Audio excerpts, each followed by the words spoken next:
নমস্কার বন্ধুরা, শ্রাবণী রান্নাঘরে আপনাদের সবাইকে স্বাগত জানিয়ে আমি আবারও একটা রান্নার ভিডিও নিয়ে আপনাদের সামনে চলে এসেছি। আজকের আমি আপনাদের রুই মাছ দিয়ে আর কচুরমুখী দিয়ে একটা অসাধারণ রেসিপি বানিয়ে দেখাবো। আশা করি আপনাদের ভালো লাগবে। তার জন্য কিন্তু আমার পুরো ভিডিওটা আপনাদের দেখতে হবে। তাহলে চলুন এই রুই মাছ আর কচুরমুখী দিয়ে আমি আজকের কী বানাই সেটা আপনারা একবার দেখে নিন। রুই মাছের রেসিপিটা বানানোর জন্য প্রথমে আমি এখানে গ্যাসটা অন করে একটা কড়া বসিয়ে দিয়েছি। এবার কড়ার মধ্যে দিয়ে দেব আমি সর্ষের তেল। এখানে আমি রান্নাটা সর্ষের তেলেই করব। এখানে আমি প্রায় 6 চামচ মতো সর্ষের তেল দিয়ে দিলাম। এবারে তেলটা যতক্ষণে গরম হবে ততক্ষণ আমি এখানে রুই মাছের মধ্যে একটু নুন হলুদ মাখিয়ে নেব। আমি দেখুন এখানে এখানে 4টে রুই মাছের পিস নিয়েছি। সেখানে আমি আন্দাজ মতো একটু নুন দিলাম আর দেব আমি অল্প একটু হলুদ গুঁড়ো, হাফ চামচের মতো আমি এখানে হলুদের গুঁড়ো দিলাম আর দেব সামান্য একটু লঙ্কার গুঁড়ো। লঙ্কার গুঁড়োটা আপনারা যদি না চান নাও দিতে পারেন। এবারে আমি এর মধ্যে দেব অল্প সামান্য একটু সর্ষের তেল। এই ধরুন 1 চামচের মতো আমি সর্ষের তেল দিলাম। দিয়ে এবার সমস্ত কিছু ভালোভাবে মিশিয়ে নেব। মাছের মধ্যে আমি মশলাগুলো মাখিয়ে রেখে দিয়েছি আর অন্যদিকে দেখুন তেলটাও কিন্তু আমার গরম হয়ে গেছে ভালোভাবে। এবার আমি একটা একটা মাছ তেলের মধ্যে দিয়ে দেব। দিয়ে আমি মাছগুলো একটু লাল করে ভেজে নেব। একটু গ্যাসটা লোতে দিয়ে একটু সময় নিয়ে মাছগুলো আমি এপিট ওপিট করে একটু লাল করে ভেজে নেব। একটা পিঠ লাল হলে তবে কিন্তু আমি এটা উল্টে দেব। দিয়ে মাছটা আমাকে ভালোভাবে ভেজে নিতে হবে। মাছগুলো আমি এখানে উল্টে পাল্টে লাল করে ভেজে নিয়েছি। দেখুন মাছগুলো কিন্তু আমার এখানে ভাজা হয়ে গেছে। এইবারে আমি মাছগুলোকে তুলে রেখে দেব।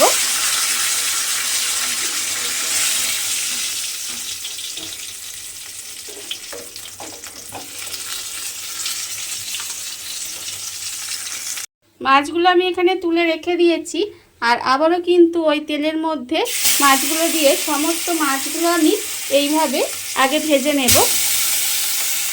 সমস্ত মাছগুলো আমি এখানে ভেজে তুলে রেখেছি আর আবারও কিন্তু ওই মাছ ভাজার তেলের মধ্যে 2 চামচ মতো সর্ষের তেল দিয়েছিলাম।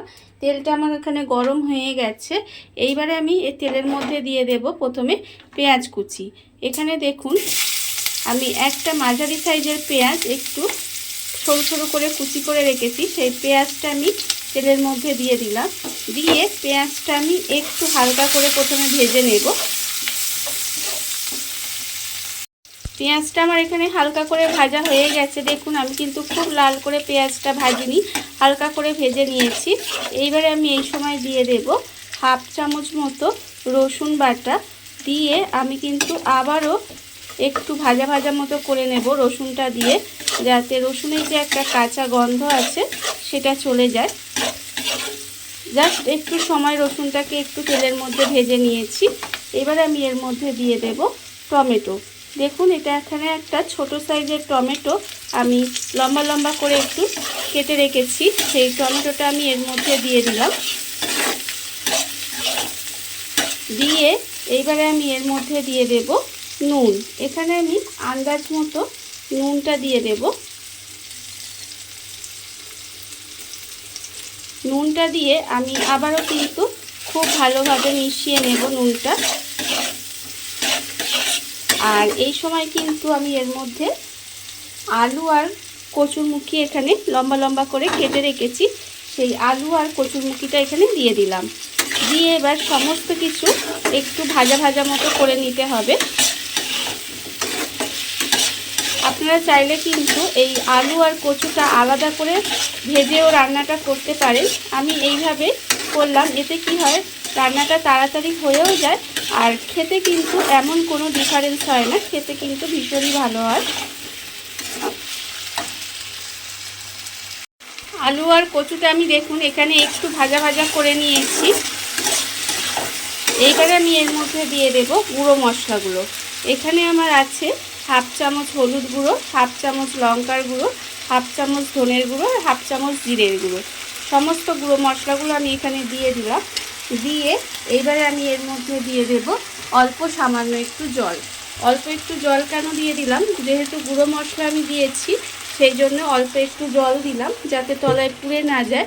অল্প একটু জল দিয়ে মশলাটা আমি খুব ভালোভাবে কষে নেব। আর ঠিক যখন মশলাটা কষবো তখন আমি এখানে দিয়ে দেব হাফ চামচ আদা বাটা। আদা বাটা আমি এখন দিলাম, কারণ আদা বাটা দিয়ে খুব বেশি কিন্তু কষবো না, একটু সময় কষে নেব যতক্ষণ না পর্যন্ত এই যে মশলাটা থেকে তেলটা ছেড়ে যায়। মশলাটা আমার এখানে ভালো করে কষানো হয়ে গেছে। দেখুন মশলা থেকে কিন্তু তেলও ছেড়ে দিয়েছে। ঠিক এই সময় আমি এর মধ্যে দিয়ে দেব জল। এখানে আমি পরিমাণ মতো জল দেব। আর যেহেতু আমি এটা একটু ঝোল ঝোল করব, তাই জলটা আমি এখানে একটু বেশিই দিলাম। আলুটা আর কচুটা সেদ্ধও হবে, সেই জন্য আমি এখানে জল দিয়ে দিলাম। দিয়ে এবার ঢাকা দিয়ে এইভাবে একটু রান্না হতে দেব গ্যাসটা লোতে দিয়ে, যতক্ষণ না পর্যন্ত আলু আর কচু খুব ভালোভাবে সেদ্ধ হয়ে যায়। গ্যাসটা লোতে দিয়ে ঢাকা দিয়ে আমি এইভাবে কিছুক্ষণ রান্না হতে দিয়েছিলাম। এর ফলে দেখুন আলু আর কচু কিন্তু খুব ভালোভাবে আমার সেদ্ধ হয়ে গেছে। এবার ঠিক যখন আলু আর কচুটা সেদ্ধ হয়ে যাবে তখন আমি এর মধ্যে দিয়ে দেব মাছ ভাজাগুলো। মাছ ভাজাগুলো দিয়ে আবারও কিন্তু মাছটা খুব ভালোভাবে মিশিয়ে নিব, ঝোলের সঙ্গে মিশিয়ে নিয়ে এইভাবে আবারও কিছুক্ষণ রান্না হতে দেব। মাছটা দিয়ে আমি আবারও 5 মিনিট মতো একটু রান্না হতে দিয়েছিলাম। দেখুন আমার কিন্তু আগেই বলেছি যে এটা একটু রান্নাটা একটু ঝোল ঝোল হবে, সেই জন্য আমি ঝোলটা এখানে একটু বেশিই করেছি। আপনারা যদি মনে করেন ঝোলটা একটু কমাবেন তাহলে কিন্তু ফুটিয়ে একটু ঝোলটা কমিয়ে নিতে পারেন। এইবারে আমি এর মধ্যে দিয়ে দেব নামানোর আগে অল্প একটু ধনেপাতা কুচি করে রেখেছি, সেটা আমি ওপর থেকে ছড়িয়ে দিলাম। দিয়ে গ্যাসটা অফ করে দিয়ে এইভাবে কিছুক্ষণ ঢাকা দিয়ে রেখে দিলেই কিন্তু রান্নাটা আমার এখানে রেডি হয়ে যাবে। দেখুন বন্ধুরা, বাড়িতে থাকা কত অল্প উপকরণ দিয়ে কত অল্প সময় কচুরমুখী দিয়ে রুই মাছের ঝোল রেডি হয়ে গেছে, আপনারা দেখতেই পেলেন। আর এই ভিডিওটা যদি আপনাদের ভালো লেগে থাকে, আপনারা যদি ফেসবুক থেকে দেখে থাকেন পেজটি ফলো করে দেওয়ার অনুরোধ রইল। আর যদি ইউটিউব থেকে দেখে থাকেন চ্যানেলটি সাবস্ক্রাইব করে নেওয়ার অনুরোধ রইল। তাহলে চলুন ভিডিওটা আমি এখানেই শেষ করছি। আপনারা সবাই ভালো থাকবেন, সুস্থ থাকবেন। আবারও হাজির হব নতুন কোনো রান্না নিয়ে।